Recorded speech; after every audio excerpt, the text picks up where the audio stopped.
So hey guys, welcome back to our brand new video. आज की video में मैं आपसे बात करने वाला हूँ numericals related to Carnot cycle. मतलब कार्नोट साइकिल से जो रिलेटेड हमारे पास न्यूमेरिकल भी पूछे जाते हैं बहुत बार बीएससी सेकेंड ईयर में। ठीक है, तो वही आज मैं डिस्कस करने वाला हूँ। तो सबसे पहले हम लोग बढ़ते हैं न्यूमेरिकल सॉल्व करने के लिए सबसे इंपॉर्टेंट रहते हैं फॉर्मूला। ठीक है, तो पहले बढ़ते हैं formulas related to Carnot cycle. तो अगर आप कभी भी कोई भी कॉन्सेप्ट पढ़ो तो अगर उस कॉन्सेप्ट में फॉर्मूला है तो फॉर्मूला अलग से लिख लो ताकि आपको समझ में आ जाए। तो यहाँ पे तीन ही फॉर्मूला है। ठीक है, एक वर्क डन और हीट का है और दो फॉर्मूला एफिशिएंसी के हैं। यहाँ पे ईटा जो है हमारा एफिशिएंसी है। ठीक है, टी हमारा टेम्परेचर है। T temperature in kelvin. Temperature को हमेशा केल्विन में लेना है। अगर डिग्री सेल्सियस में दिया है तो उसको केल्विन में कन्वर्ट करना है। ठीक है, अगर मान लो टेम्परेचर मुझे दिया है 0 डिग्री सेल्सियस तो ये कितना होगा, T is equals to 273 kelvin. ठीक है, तो यहां से जान जाओ, अगर T दिया है मेरे को 1 डिग्री सेल्सियस तो T मेरे पास केल्विन में कितना होगा 273 प्लस 1, तो मेरा T 1 डिग्री टेम्परेचर कितना हो जाएगा 274 केल्विन। ठीक है, तो ये कन्वर्जन आपको आना चाहिए, छोटा मोटा है। और मेरा हीट जो है वो मेरा Q हमेशा जूल में ही रहेगा। Q मतलब हीट। ठीक है, और वर्क भी मेरा हमेशा जूल में रहेगा। तो ये हो गई यूनिट्स। ठीक है, ये हो गया तीन फॉर्मूला, 1 2 3, जिनमें से दो एफिशिएंसी के हैं और एक वर्क डन का है और हीट का है। तो अगर इस फर्स्ट फॉर्मूला में अगर देखा जाए तो आपसे दो चीज पूछ सकता है, दो नहीं तीन चीज पूछ सकता है। एक वर्क डन पूछ सकता है कि अगर आपको हीट गिवन रहेगा, टेम्परेचर T1 T2 गिवन रहेगा, आपको वर्क डन बस पूछेगा।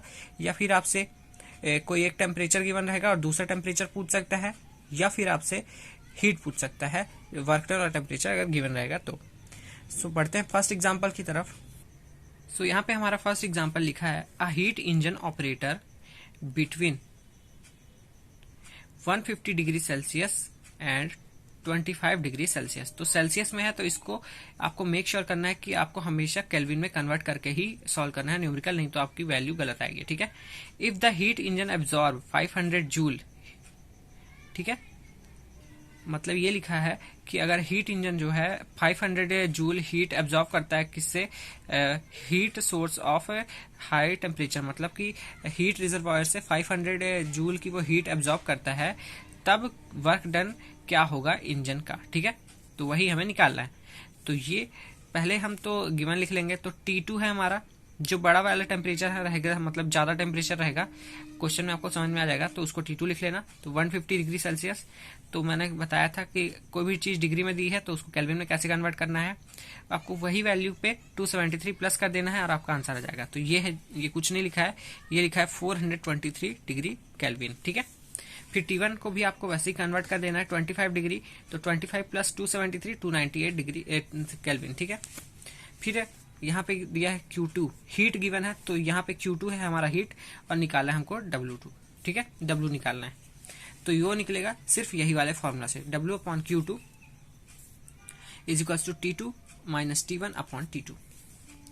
फिर हम देखते हैं, अगर हमें निकालना है वर्क और हमें W2 भी Q2 दिया है, तो Q2 जाएगा ऊपर, तो Q2 into T2 minus T1 upon T2। ठीक है, फिर हम वैल्यू पुट कर देंगे 500 इंटू, ये देखो ये जूल में है। ठीक है, 500 इंटू 423 माइनस 298 अपॉन 423। फिर इसके आगे कैलकुलेटर का ही काम है, आपको कैलकुलेट करना है और आंसर ला लेना है। तो मेरा वर्क डन आया 147.75।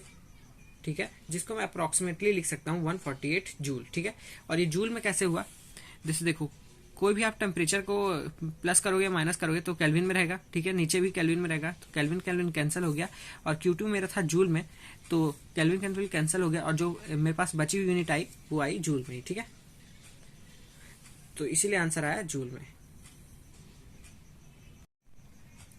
तो गाइस, सेकेंड एग्जाम्पल हमारे सामने कुछ ऐसे है, the efficiency of Carnot cycle is 50%। ठीक है, मतलब एफिशिएंसी मतलब ईटा की वैल्यू 50% है। The temperature of the sink, मतलब कि कम वाला टेम्परेचर। देखो दो तरह के टेम्परेचर होते हैं कार्नोट साइकिल में, एक तो सिंक होता है, एक सिंक होता है, एक सोर्स होता है। तो सिंक का टेम्परेचर हमेशा कम होता है और सोर्स का टेम्परेचर हमेशा ज्यादा होता है। तो सिंक का टेम्परेचर मतलब T1, ठीक है। T1 है हमारा 7 डिग्री सेल्सियस, जिसको हमें केल्विन में कन्वर्ट करना पड़ेगा, ठीक है। उसके आगे क्या लिखा है देखते हैं। If the efficiency is to increase to 70%, मतलब कि 50% से 70% अगर इंक्रीज हो गया तो टेम्परेचर ऑफ द सिंक कितना होगा, ठीक है। मतलब इसका यही है कि हमें एफिशिएंसी दी है, हमें एक टेम्परेचर दिया है, तो हमें दूसरा टेम्परेचर निकालना है, और फिर दूसरे केस में हमें फिर से एफिशिएंसी बढ़ा के दी है, तो हमें दूसरा बढ़ा हुआ टेम्परेचर बताना है। तो केस 1 में ऐसा है कि एफिशिएंसी हमारी है 50%, जिसको हम लिख सकते हैं 50/100, तो आगे हमारा 1/2, ठीक है। T1 हमें दिया है 7 degree Celsius temperature of the sink, जिसको हम केल्विन में अगर कन्वर्ट करेंगे तो 273 + 7, तो आ जाएगा हमारे पास क्या 280 केल्विन, ठीक है। और T2 हमें निकालना है। फिर उसके बाद देखते हैं हमारा यहाँ पे फॉर्मूला यूज होगा ये वाला, eta is equals to T2 - T1 upon T2, ठीक है। तो यहाँ पे एफिशिएंसी है 1/2। 1/2 कैसे आया, 50/100 को हम अगर और सिंप्लीफाई करके लिखेंगे तो 1/2, ठीक है। T1 है हमारा 280 केल्विन, और हमें निकालना है T2 की वैल्यू। तो ये T2 जाएगा यहाँ इंटू होगा, और ये 2 यहाँ पे इंटू होगा, तो यहाँ पे T2 × 1 T2 और 2 × T2 - 280। तो 2 पहले T2 के साथ इंटू हुआ तो 2 T2, और 2 280 के साथ इंटू हुआ तो -560, ठीक है। फिर क्या हुआ, ये जो T2 था ये इस साइड आ गया, तो ये T2 के पास आ गया नेगेटिव चार्ज, नेगेटिव साइन, और ये 560 था ये इस साइड आ गया, तो 560 के ऊपर आ गया पॉजिटिव साइन, ठीक है। फिर उसके बाद देखते हैं तो 2 T2 - T2 आ गया हमारा T2, और 560 वैसे ही रहा, तो T2 हमारा आ गया 50% एफिशिएंसी जब थी, तब हमारा T2 आ गया 560 केल्विन। ये तो हो गया केस 1।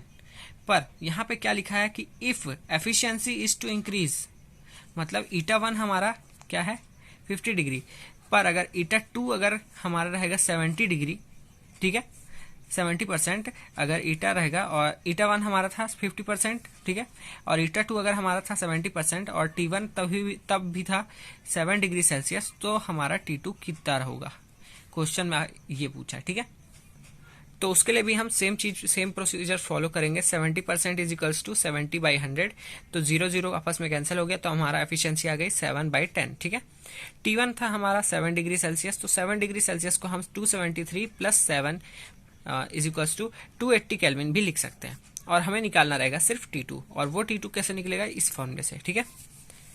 तो फिर हमने सिंपली वैल्यू पुट कर दी, देखो ईटा की जगह आ गया 7/10, T2 गया ऊपर, ये 10 गया ऊपर, ठीक है। तो 7T2 is equals to 10 × T2 - 280, तो 7T2 is equals to 10T2 - 2800, ठीक है। 10 × 280 2800। फिर क्या होता है, ये 2800 इस साइड आएगा, और ये 72 इस साइड आएगा, तो -2800 की जगह यहाँ ये इस साइड आया, तो यहाँ पे हो गया +2800, और ये +72 था, तो ये हो गया -72। तो 2800 इज इक्वल्स टू 10T2 - 72, तो आ गया 3T2, ठीक है। तो 2800 इज इक्वल्स टू 3T2। तो हमें एक ही T2 की वैल्यू निकालनी है, तो ये 3 ने गया नीचे, और हमारा आ गया 70% एफिशिएंसी के लिए T2 आ गया हमारा 933.3 केल्विन, ठीक है। बढ़ते हैं न्यूमेरिकल नंबर 3 की तरफ। तो न्यूमेरिकल नंबर 3 में क्या लिखा है, कैलकुलेट एफिशिएंसी। एफिशिएंसी मतलब ईटा ही निकालना है, ठीक है। Calculate efficiency of heat engine working between 2 temperature 390 kelvin and 300 kelvin. तो यहाँ पे हमारा आधा काम तो आसान हो गया कि हमें डिग्री सेल्सियस में नहीं दिया है, हमें दिया है केल्विन में, तो हमारा काम आसान हो गया। तो हमें यहाँ पे दिया है T2 दिया है हमें 390 केल्विन, और T1 दिया है 300 केल्विन। तो ये हो गया न्यूमेरिकल का फर्स्ट पार्ट, ठीक है। अब सेकंड पार्ट क्या बोलता है, if temperature of heat source is raised to 425 kelvin, मतलब अगर T2 हमारा 425 केल्विन हो गया तो हमारी एफिशिएंसी क्या होगी। तो यहाँ पे दो केस हैं कि जब हमारा T2 टेम्परेचर 390 केल्विन है तो एफिशिएंसी क्या होगी, ये फर्स्ट पार्ट। और दूसरा पार्ट क्या है कि हमारा जब T2 टेम्परेचर 425 हो जाएगा तब एफिशिएंसी क्या होगी, ये हो गया हमारा सेकंड पार्ट, ठीक है। तो हमें वही निकालना है, देखो वही लिखा है। फर्स्ट पार्ट के लिए T2 है हमारा क्या 390 केल्विन, और T1 है 300 केल्विन, और सेकंड पार्ट के लिए है हमारा T2 425 केल्विन और T1 है हमारा 300 केल्विन, ठीक है। और दोनों ही एक केस में हमें निकालना है ईटा, मतलब एफिशिएंसी निकालना है। तो पहले बढ़ते हैं फर्स्ट पार्ट की तरफ। तो हमारा जो फॉर्मूला है eta is equals to T2 minus T1 upon T2। तो यहाँ पे T2 हमारा क्या है 390 केल्विन है फर्स्ट केस के लिए, तो 390 माइनस 300 अपॉन 390, ठीक है। तो यहाँ पे हमारा 390 माइनस 300 आ गया 90 और अपॉन 390 वैसे ही रहा, तो 0 और 0 कैंसिल हो गया, तो 9 अपॉन 39 आया हमारा। ईटा इज इक्वल्स टू 0.231, ठीक है। तो ये हो गया हमारा फर्स्ट पार्ट सॉल्व। सिमिलरली अगर हम बढ़ते हैं सेकंड पार्ट की तरफ, तो सेकंड पार्ट में हमारा था T2 425 केल्विन और T1 था हमारा 300 ही केल्विन, मतलब 300 केल्विन कांस्टेंट था और T2 ही भी चेंज हो रहा था। तो T2 minus T1 upon T2 होगा, यहाँ पे सॉरी मैंने गलत लिखा, अपॉन T2। तो T2 minus T1 upon T2 हमारा है 425 माइनस 300 अपॉन 425। तो ईटा का वैल्यू आ गया हमारा 425 माइनस 300 किया तो 125 आ गया और 425 नीचे वैसे ही था। तो ईटा का वैल्यू आ गया हमारा 0.294, ठीक है। सो ये था न्यूमेरिकल पार्ट।